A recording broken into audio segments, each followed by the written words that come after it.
Good morning. We're going to start off with Pour Yourself in Me. Let's get ready to receive some amazingness.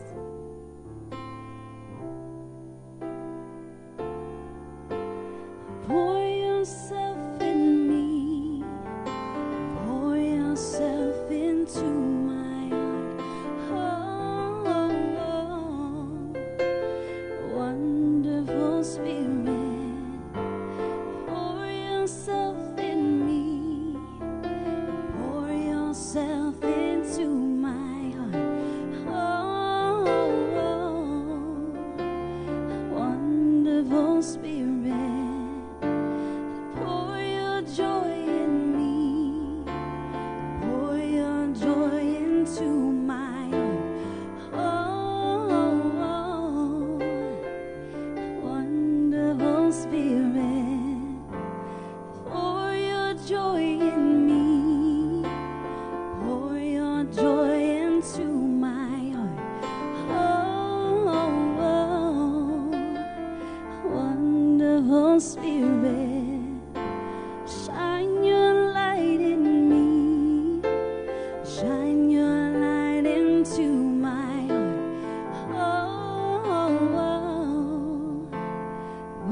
Pour yourself in me.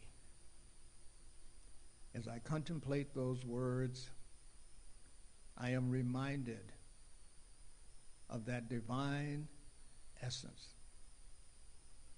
that infinite power and presence, the one divine intelligence, the one living spirit that I call God. And I know God as love, pouring itself in all of his creation. And I know God as unconditional love, and as peace and joy and harmony and oneness and justice and freedom and happiness, abundance, and so much more. And so I'm so grateful this morning for this gathering here and online as we come together and as God is expressing itself through each and every one of us. And so I know God as the creator of all things. And I know that I am created in the spiritual image and likeness of God. And I know that God permeates my entire being. And so I know that I am never alone. I am one with God. And as I know that for myself, I know that for each and every one here. And so I bless this day. I bless Reverend Sharon. And we love her as our pastor in this interim time, knowing that God is always expressing through her. And so I know this day as good. I know that it is all good because it's all God. and I simply let it be. And so it is. And so it is. Ooh, thank you, Don Taylor, our fabulous practitioner. Beautiful. And thank you for the lovely meditation before service. Good morning, everyone. I'm excited to be here. I'm excited about our topic. You and I create the world. I'm excited for the fabulous music we've already started to experience with Joanna and Mike. Thank you so much. We come together in spiritual community. We are an inclusive, loving, divine community, open to all. And we come together because we know there's a power for good in the universe. In fact, our founder, Ernest Holmes, used to have a radio program. And at the beginning of that program, this booming voice said, "There's a power for good in the universe, and you can use it." And here's the thing. We're actually always using it. It's not just that we can use it, we use it all the time. And so we're here to discover the power of that in our lives and the fact that we ourselves are spiritually magnificent. We talked about that last week. Did y'all feel your spiritual magnificence this week? I hope so. So if you're here for the first time, welcome. We have some welcome packets. We have a place you can sign up to find out about our activities through email, if you'd like that, all at our welcome table. I want to say hi to everybody online. Good to have you with us. And now we're going to have a reading, music. See, I'm still getting it in my head. I should look at the directions. I have directions. We're going to have a congregational song. If you'd like to stand, you could stand. Yes, let's do that. Thank You for This Day, Spirit by Karen Drucker. All right.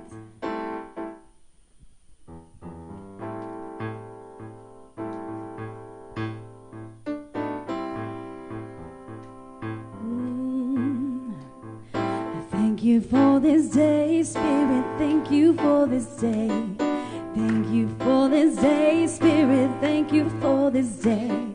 This healing, this healing, this healing day. This healing, this healing, this healing day. Thank you for this day, Spirit. Thank you for this day. Thank you for this day, Spirit. Thank you for this day. This beautiful, this beautiful, this beautiful day. This beautiful, this beautiful, this beautiful day. Thank you for my friends, Spirit. Thank you for my friends. Thank you for my friends, Spirit. Thank you for my friends.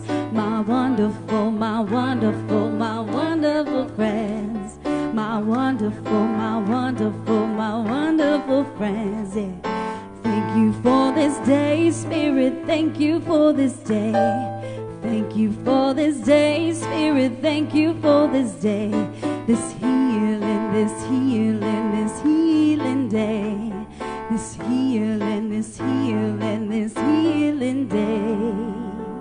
Yeah, good job. Shall I introduce you? And now we have a reading from our practitioner of the day, Don Taylor.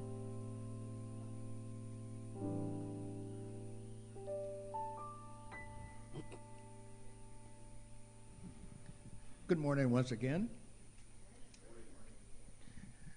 The reading today is taken from a book entitled You Can Heal Your Life by Louise Hayes. And the title of the reading is Life is Really Very Simple. What we give out, we get back. What we think about ourselves becomes the truth for us.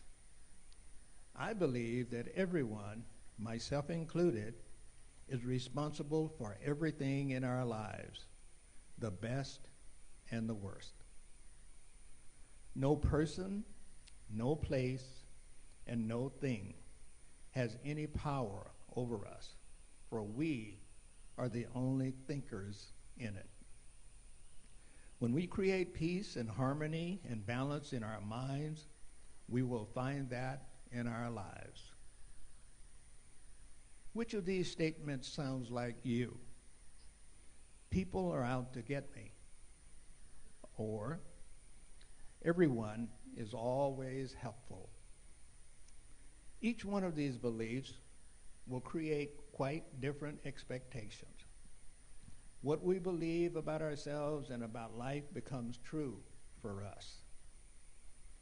The universe totally supports us in every thought we choose to think and believe. Put another way, our subconscious mind accepts whatever we choose to believe. Both statements mean that what I believe about myself and about life becomes true for me. And we have unlimited choices about what we think.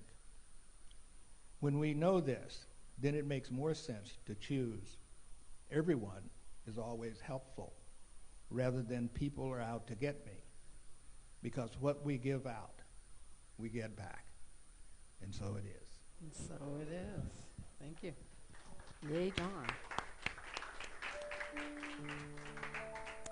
And now we have some amazing music from Joanna and Mike.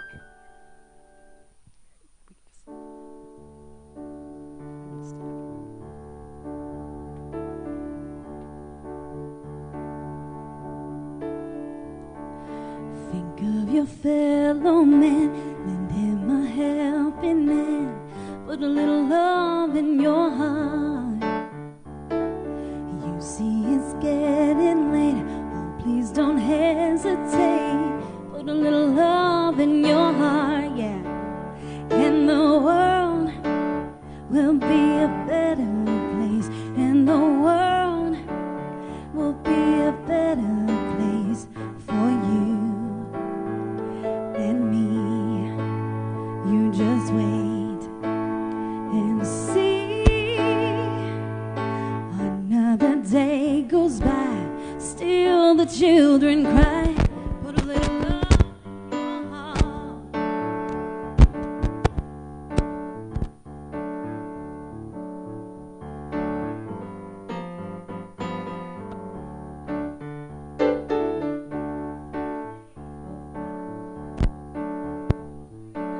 We'll try that one.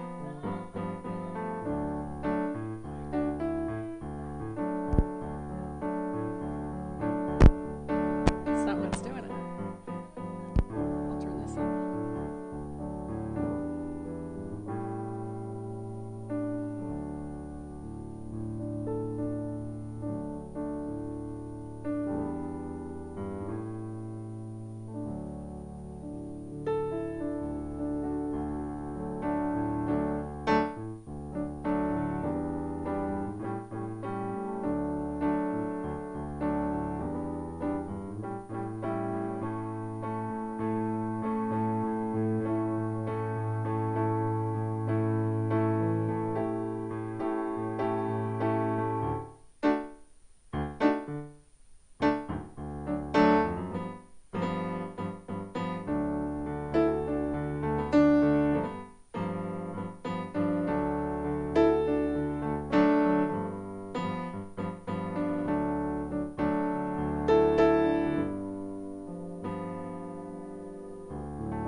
It might have been that.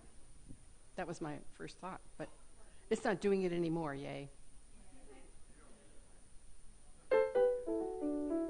That was wonderful. Thank you so much. Wow, we are blessed. We are blessed.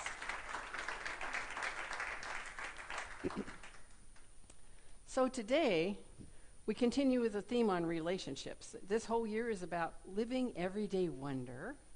Hope you're all doing that. And this month has been about relationships. The first week we did Me, Myself, and I. Wasn't that fun? If you were here, if you aren't, tune in to our YouTube channel and watch it, or our website.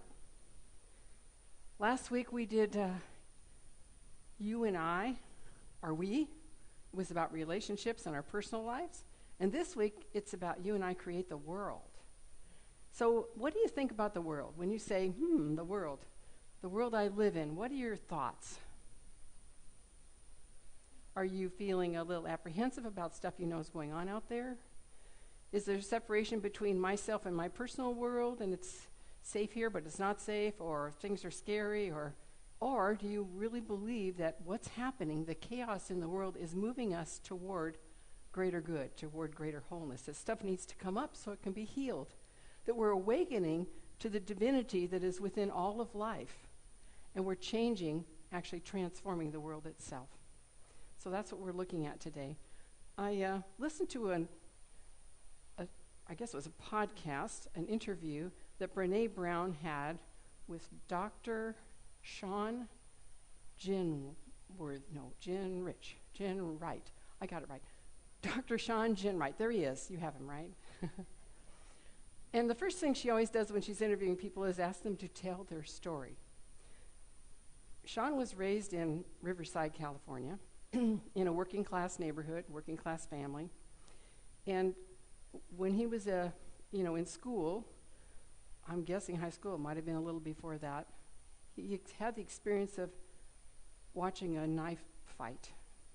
And it shook him and his family up. And his mother said, "We're moving. We can't live in a neighborhood where this stuff goes on." There were gangs, and it was scary. And by golly, he said, I don't know how they did it, but we moved across town to a new build, a new development, and we were the only black family there. It was all white people. He went to a high school that was mostly white, and he got involved in the student body government, and he became the vice president of the student body. And so something happened that changed the trajectory of his life. They bused the leadership from their high school to the University of Santa Barbara for a leadership camp. And he said, we got on a bus. He said, when I got off the bus, the people picking me up were driving a VW convertible, and they were playing the Beatles. And he said, I hung out with my friends. I'd never heard the Beatles. He said, riding in that car, listening to the Beatles was magical. It was like a different world. His experience that week with 2,000 others from different high schools, and he was the only black youth, was transformative. He said it was connecting. It was deep learning. It was about leadership. And he came out of that thinking, and I'm going to say this, he said this literally, thinking, how can we do that for colored babies? Because the kids on his side of town, where he came from, never would have experienced something like that. And that has been his whole life's work. And so he asked us, how can we heal the world if we haven't healed ourselves? And that's what a lot of our focus is on. He actually said that we have good intentions and we go out and do things. We have a lot of programs to help all the things that need to be fixed in the world. Many programs, lots of people working in foundations and organizations to do good work in the world. He says sometimes people doing that work, if they haven't healed what's in them, they're actually toxic. They're actually toxic. So our first call is to look within, to take a deep look in our own soul. Because until we do that, until we can be centered so clearly in spirit and know ourselves and be so confident in who we are, dirty toenails and all, we need to be that. So how do we do that? We take a deep look inside, and not only for ourselves but for others. We listen. We listen. So, and what happens when we look inside ourselves and we notice what's going on? First of all, I know we don't take enough time, do we? I'm inviting you this week to do that. Just notice what's going on. Is there any woundedness still hanging out in you? Is there any anger about something? Is there any unforgiveness for another? Is there anyone who does not have safe passage through your mind? You can heal this. You can bring it into the light. You can see a bigger picture. You can let go of the past. You can move into a greater yet to be for you just by noticing it. I want to talk about, I guess I'll talk, I'm mixing up my talk, but that's okay. I want to talk about anger. So if you notice anger inside, what I always like to teach is that anger is a secondary emotion. So what's under anger, y'all? What's under anger? Fear and sadness. Exactly.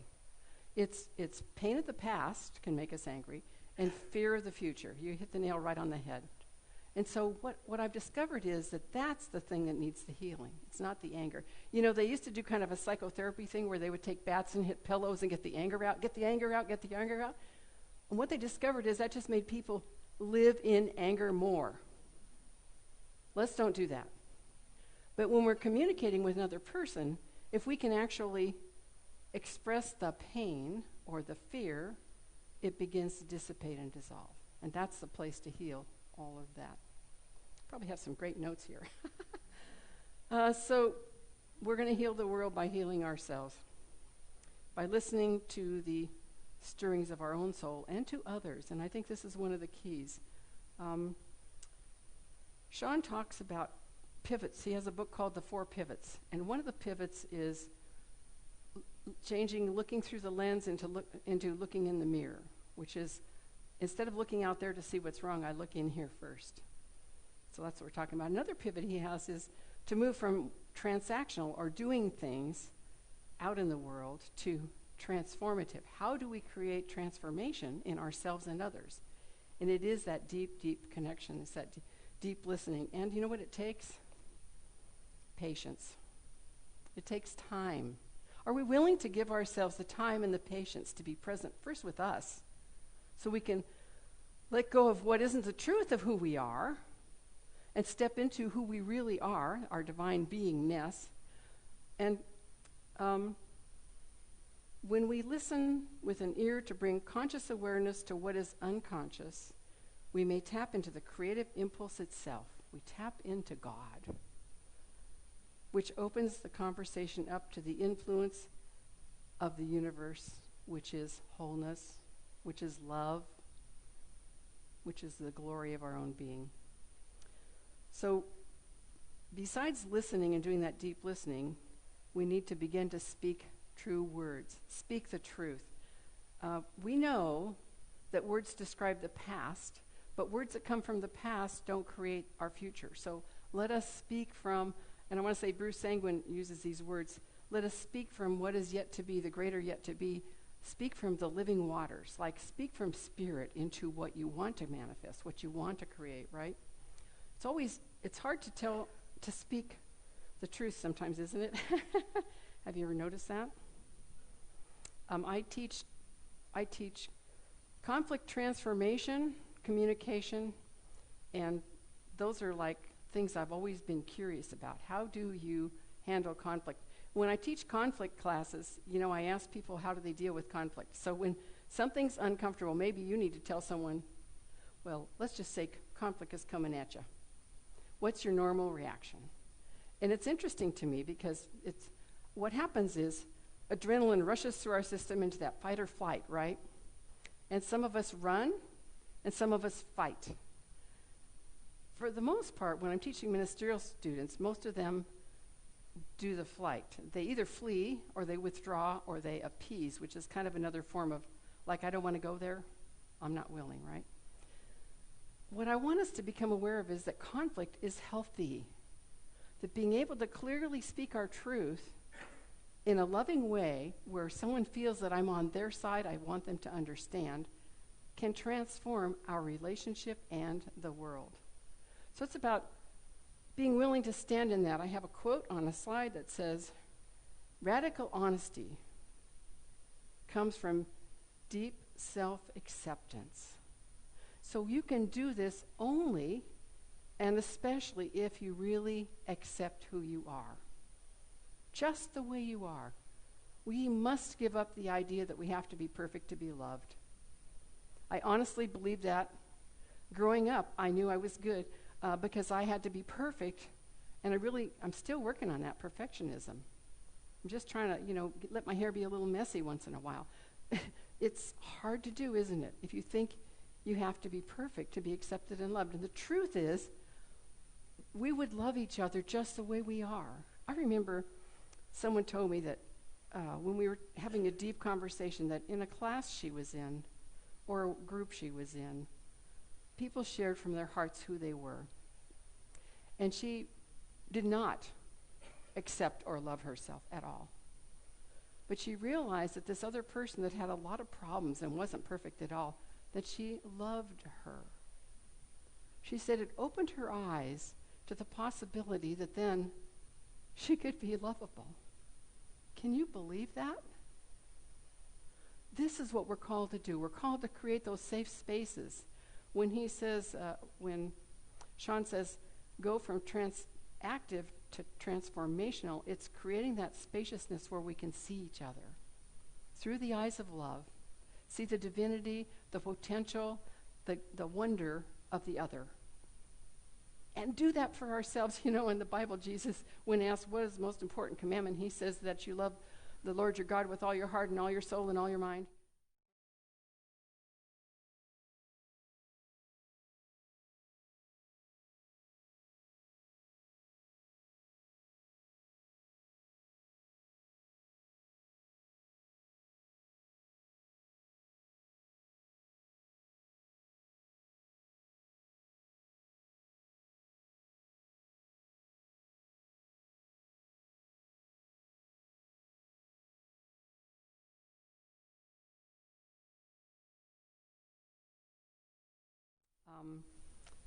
We find that we're able to be completely at peace, confident, speak our word, our truth about someone, to someone, and not worry about what comes back because we're safe. We know we're safe. You know, we need to start noticing when we get our triggers pushed, and I call them having buttons, you know, that get pushed. And I remember 5 years ago when I was here, I talked about how I was done having any buttons that could be pushed. I was just getting rid of them all. You cannot push my buttons because I am so grounded in the glory of God and my own true self, even with all my foibles and imperfections, that I can just feel okay no matter what. No matter what. That's what we're called to do. So I told you this little story about removing my guilt button. So I did something like left the water on for 3 days or something. I don't remember. And I actually did that once. That wasn't what this event was about. But so my husband was getting on me for doing something wrong, right? And I said to him, I was just all being my big self, guess what, honey? I've removed my guilt button. And he said, no, this is funny. Some people took it too seriously last time. He said, but you don't know. I'm the one who can put it back on. So we had a good laugh. But here's the thing I've discovered since then, darn, if I don't put the guilt button on and push it myself, seriously, why do I feel guilty about, I'm going to say it, stupid little things? Could we just not do that anymore? I take things other people, well, it's only my husband. You know, we really get to grow in personal relationships. Remember, we've been together, 34 years? Married this December, 30 years. So it's a joyous, he's my perfect partner for life, and I'm still growing in that relationship. And we have a beautiful, amazing relationship. And when it is not meant that way, and I feel, I reinstall the guilt button. Could we just stop doing that? It's like becoming aware of what I think and what's really true. And standing in my wholeness in the midst of all that. We're so powerful. Oh my gosh. And here's the thing, what helps us do that is our spiritual practice of meditation. We need to, and more than that, even holy leisure, I would call it. We need to create spaciousness in our lives. We are on a whirlwind, some of us. We're just going, doing. And what does it take for us to stop? I'm talking to myself now. and know that it's really important and take the time to be still.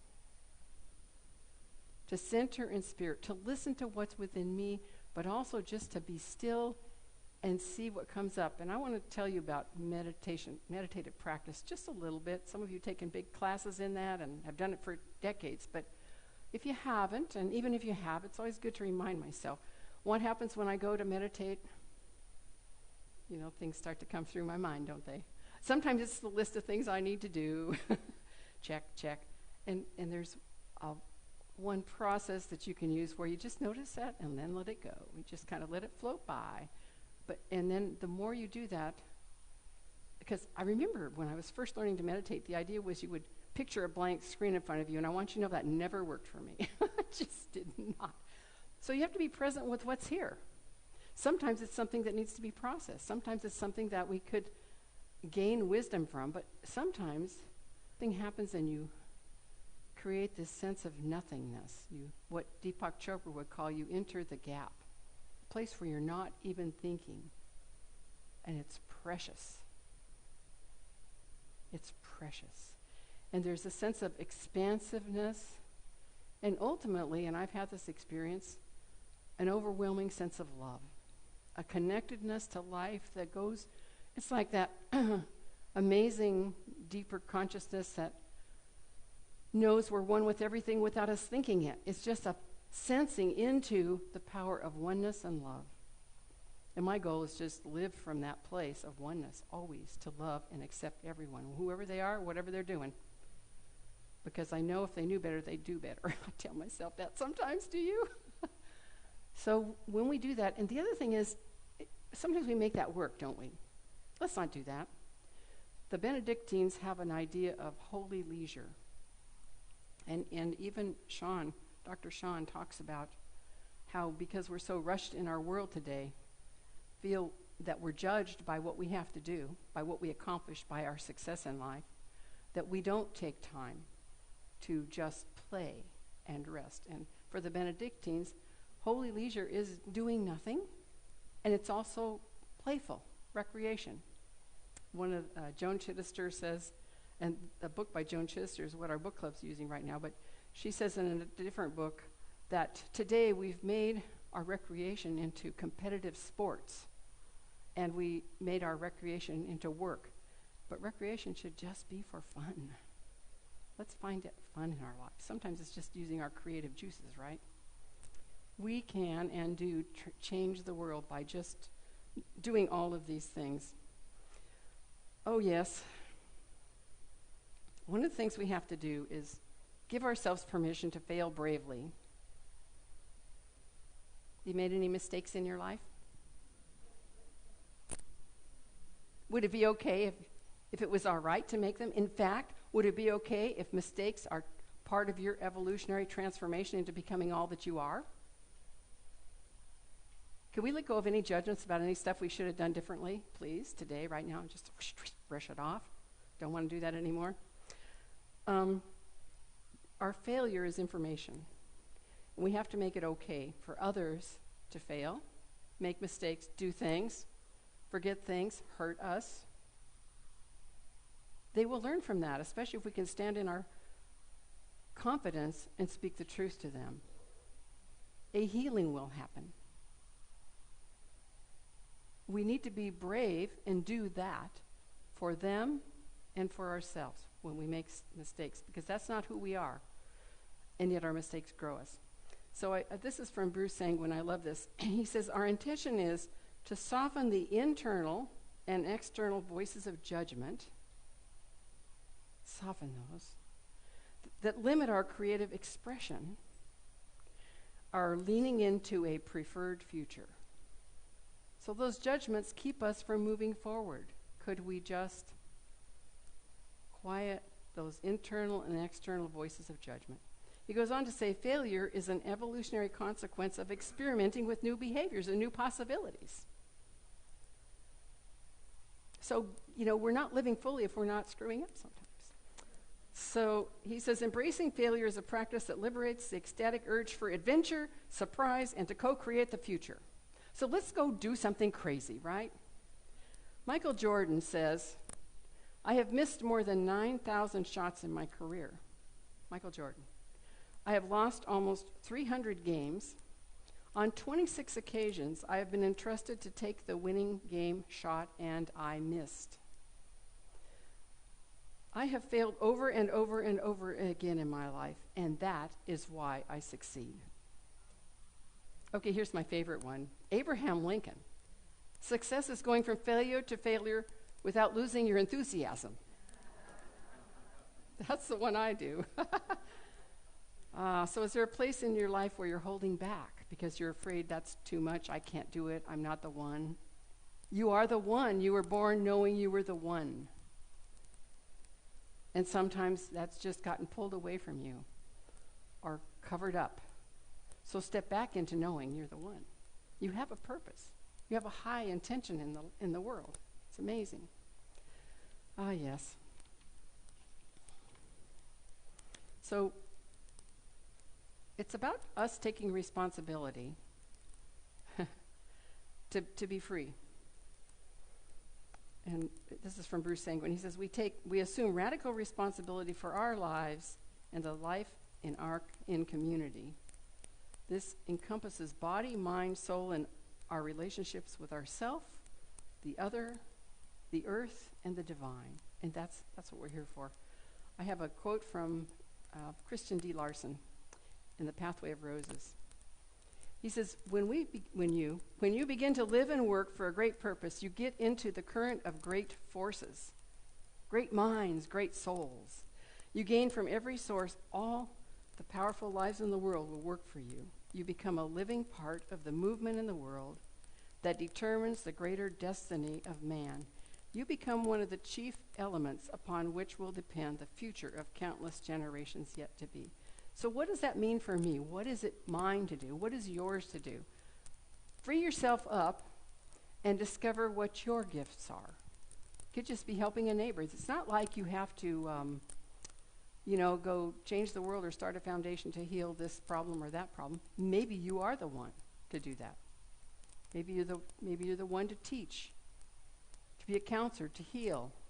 Maybe you're the one to just be a good friend to your neighbor. But we all have a purpose. So what is mine? My purpose is to awaken the world to know that we're all divine. That's my purpose. And I like to do it by this. Talking, sharing what's possible. We want everyone, I wrote this for myself, that all people everywhere will know their own divinity. That their hearts will be open.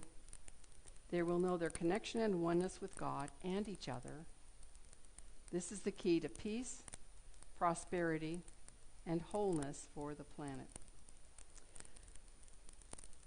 There's another quote. I have no idea who it's from. Might be me, might be somebody else, but I like it, so it's on a slide. It says, if we only knew the truth of our own greatness, the power we have to, with our own mind and being, we would never be afraid. Wouldn't it be nice to never have any fear? Yes. We would step out in life and achieve our greatest desires.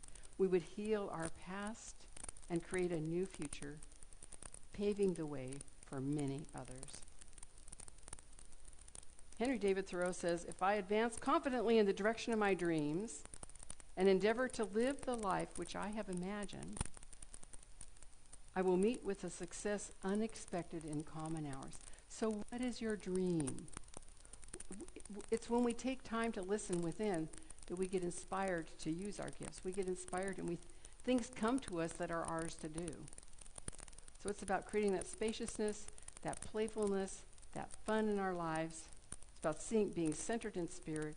It's about deeply listening to our own soul and to others. It's healing to hear other people's stories. One of the things that Sean talked about is when he was going to San Diego State, he was assigned to go help with the bad kids at a local school. And they had some regular buildings, but back in the back they had some Quonset huts, and the bad kids met in the Quonset hut, and so he went back there to work with them. He said, what I discovered is there are no bad kids. There are traumatized kids.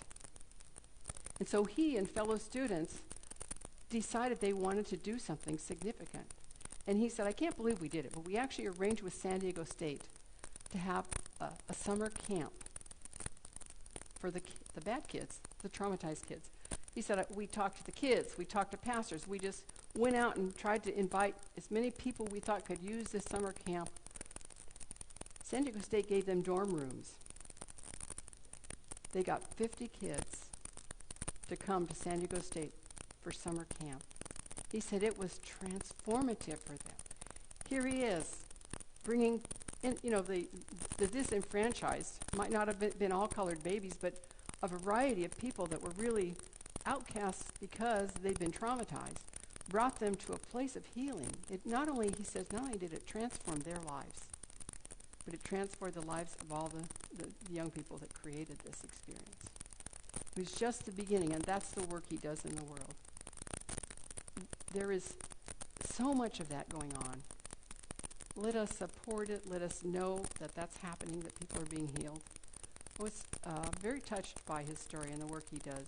He's spreading the word and empowering others and working in many ways to help people wake up, not be ashamed of who they are or the color of their skin or their past or their parents.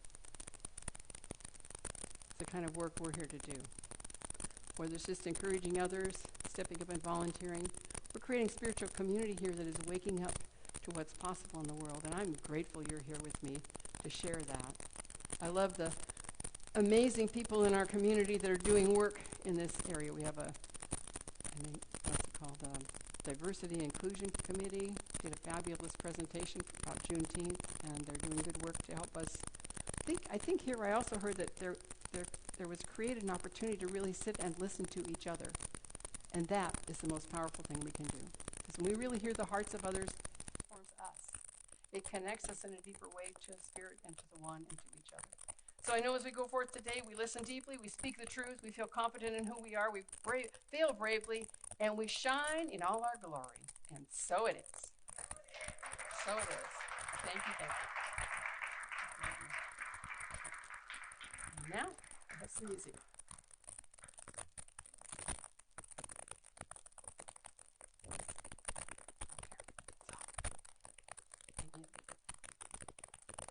Okay, 1 second. Let me. Really? This one too? That's wild.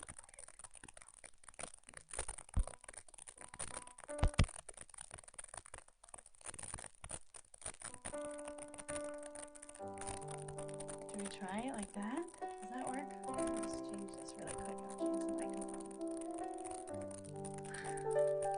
So as you were saying about failure. No, thank you guys so much for your understanding. Never fail.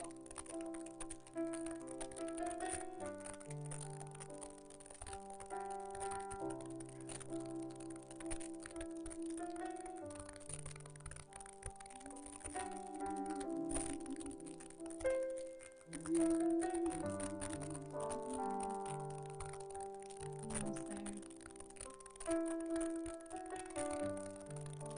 Keep going, Mike.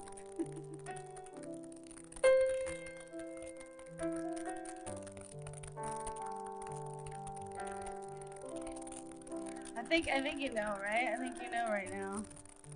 There we go.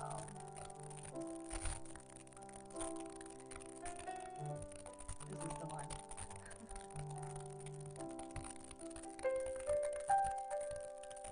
Imagine there's no heaven. It's easy if you try. No hell below us, above us only sky.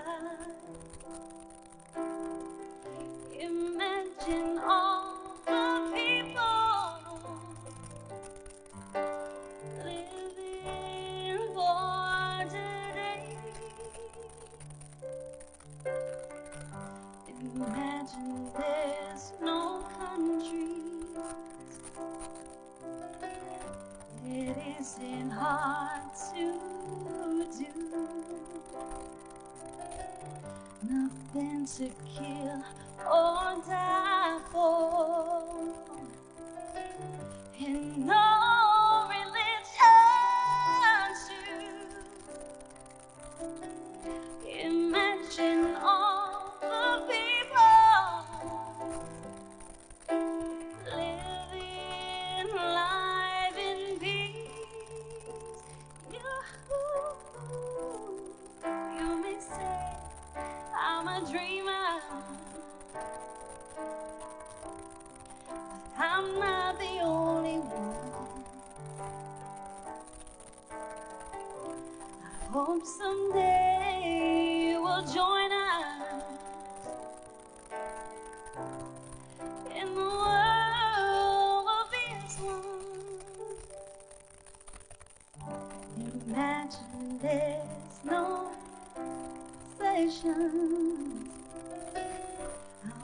wonder if you can. No need for greed or hunger, a brotherhood of man. Imagine all the people sharing all the world. You may say that I'm a dreamer, but I'm not the only one. No, hope someday you will join us and the world will be as one.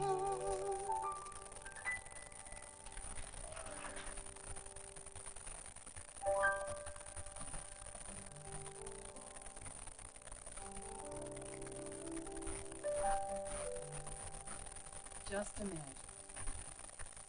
Just imagine. So it's time for sacred giving right now. If you have a gift to give, I want you to know that your gifts, I'm going to invite the ushers to come forward as I talk about how wonderful it is, what we're creating here, and how your gifts support that. You help us create all the activities that our community as we give, and truly we know that we live in a world of circulation. As we give, it returns to us, pressed down, overflowed. And there's something divine about giving. Freely. Not because we think we should or have to, but because out of the generosity of our heart, it flows back out into the world and brings healing in a thousand ways. And so I take a moment to bless the gifts. If you have a gift, take a moment to bless these gifts, knowing they go forth to shine the light of truth into hearts and minds and lives, not only here in our community, our spiritual community, but into our greater community, Temecula Valley, and beyond, into our families, into the world. We are a place of transformation and healing. And our gifts are creating that. We bless them, we release them, and we do good. Before we do our affirmation together, I just want to say that you can give if you're online in lots of ways. Some of us are signed up to give automatically, right? And some of us can go online, website, also come to the office, drop off a check, mail us something, lots of ways to give.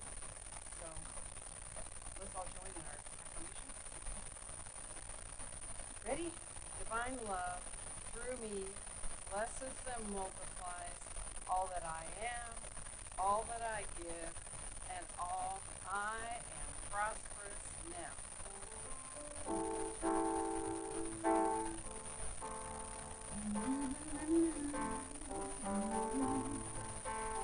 God is my source, God is my power, God gives me everything I need.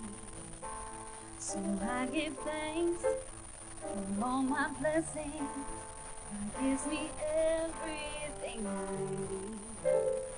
Joy is my source, joy is my power, joy gives me everything I need. So I give thanks for all my blessings, joy gives me everything I need.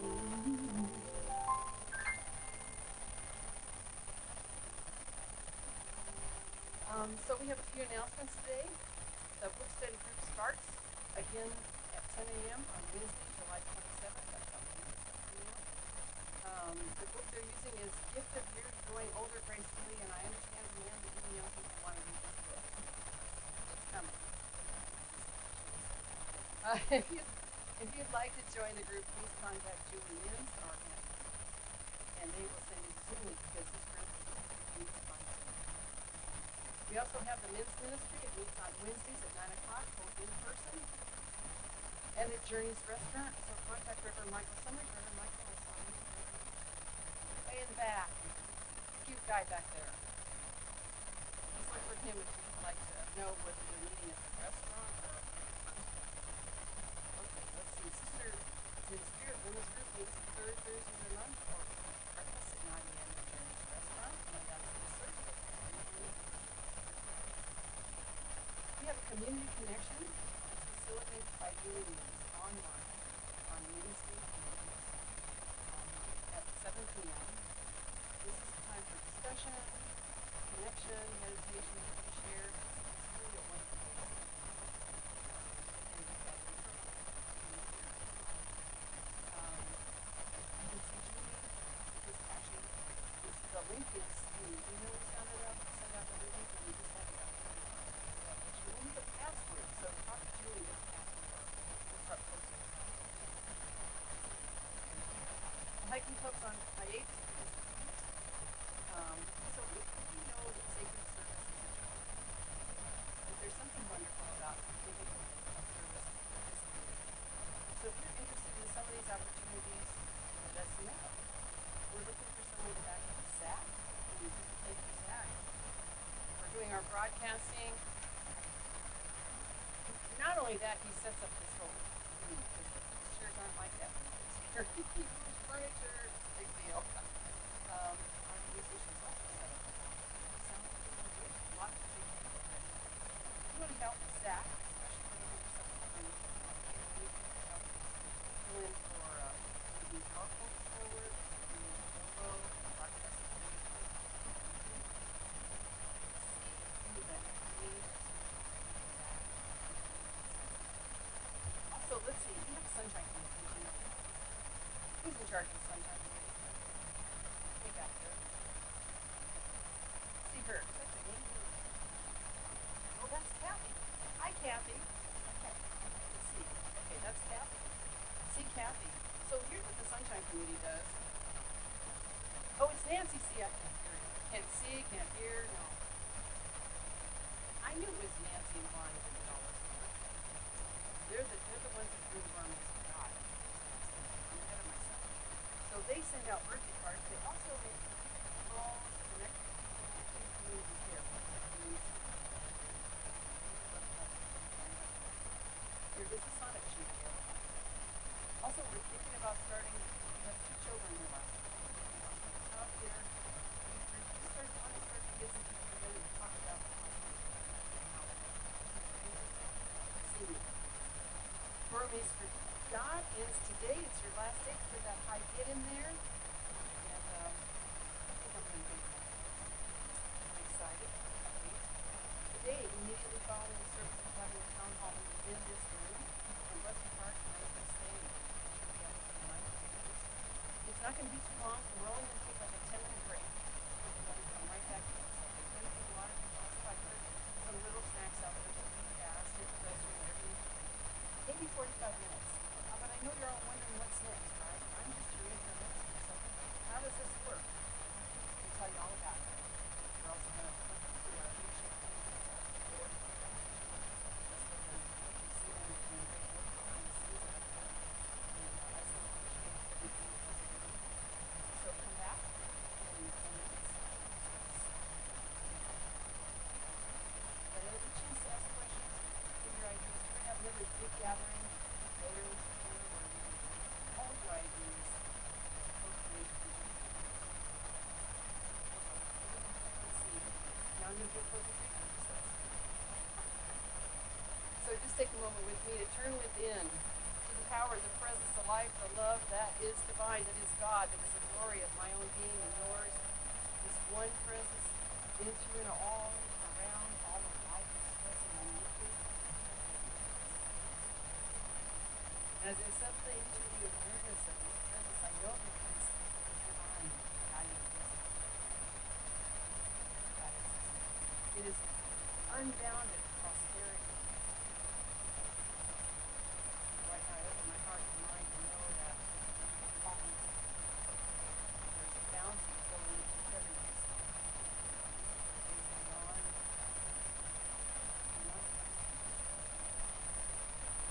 This presence is love.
it is.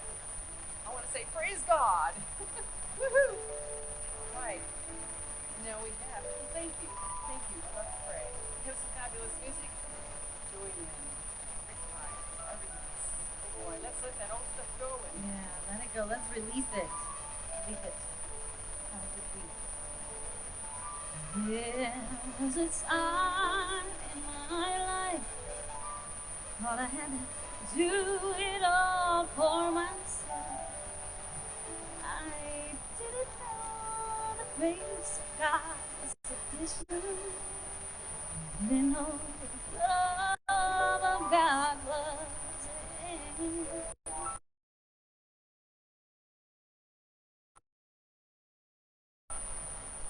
Now I can say another day. You have to let it go. And this is what you have to say. Come on. I release and I let go. Let the Spirit run my life. And my heart is open.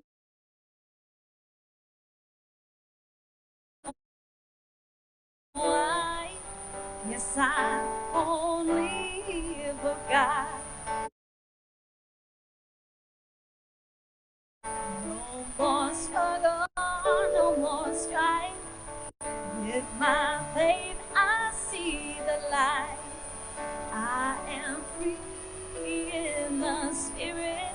Yes, I'm only here for God. Said, I release and I let go. Let the Spirit run my life. And my heart is open wide. Yes, I'm only here for God. Say, no more struggle, no more strife. With my faith, I see the light. I am free in the Spirit. Yes, I'm